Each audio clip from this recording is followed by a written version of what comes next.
So 74 April comes along, and there's this big deal over the coders, right? They're making a lot less money than we are.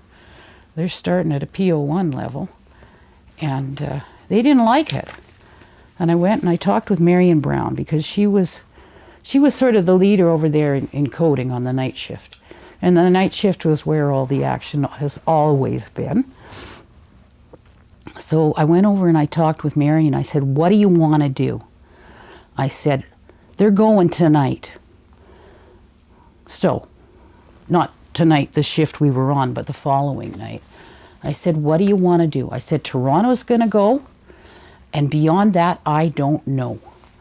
But I think it's about time that Edmonton got off their butt and got involved in this. And it makes a big pay raise for everybody in your section.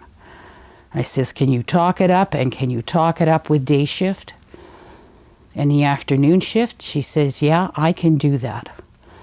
So I came in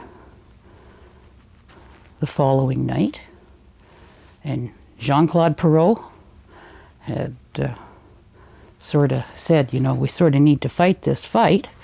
And he was my hero right from the beginning. I just love this man. And to this day, I love that man. Anyway, I went to Marion and I said, are you ready?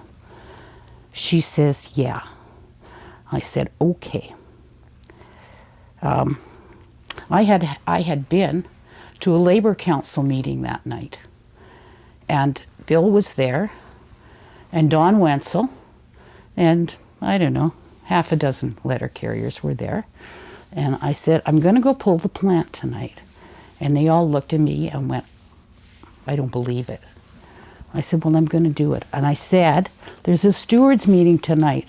I'm going to leave here early, you guys, and I'm going to go over there, and I'm going to tell them that I'm going to pull the plant. And I knew that I wasn't going to get a good reaction. I walked in there, and no, they weren't into doing that at all. I said, well, it doesn't really matter what you think. I said, the coders are ready to go. The night shift is ready to go. I said, so I'm going to go over and pull it, and then I'm going to send a half a dozen guys over here to get picket signs. Get them ready. So I went over and I went to coding. I said, your guys ready? Yeah, that's all women over there. And I went downstairs to the News and Parcels crew, and there was a guy down there, and I can't remember his name for the life of me, but he was sort of the leader down in the basement. So I said, I'm pulling upstairs. I said, can you clear the basement? He said, yep, I can. I said, good. So the coders led everybody out of the building. And then the night shift followed them out, starting with the ones that were on the second floor. And the News and Parcels crew from downstairs come up the elevator and followed us right out, and we cleaned that plant right now. And I said, you go over to the union office, and it was on 97th Street at that time. I don't know, 5th Avenue, 6th Avenue, somewhere there. I said, you go over there and you tell them we've cleaned the plant out and we need a whole bunch of picket signs. So they went and got them and brought them, and we had a lovely picket line set up. The guys stayed all night, and they met the morning shift, and we told the morning shift we're out and we're staying out. Well, we had heard that Toronto had gone out, and Winnipeg had gone out, and Edmonton had gone out, and everybody's going, Edmonton went out? Yeah. And Bill and Dawn came over to see what was going on, and they couldn't believe it, everybody on the street. And that was the first time I had a job action. It was a biggie. So the night shift met the day shift coming in and said, you're not going in there. I says, because we're on strike over this coder issue. These guys got to make as much money as we do. So they either went home or they picked up picket signs, depending on where they stood. Well, that day, Peter Pilippa was president of the postal workers at the time. He threw me out of the union. Right then, right there.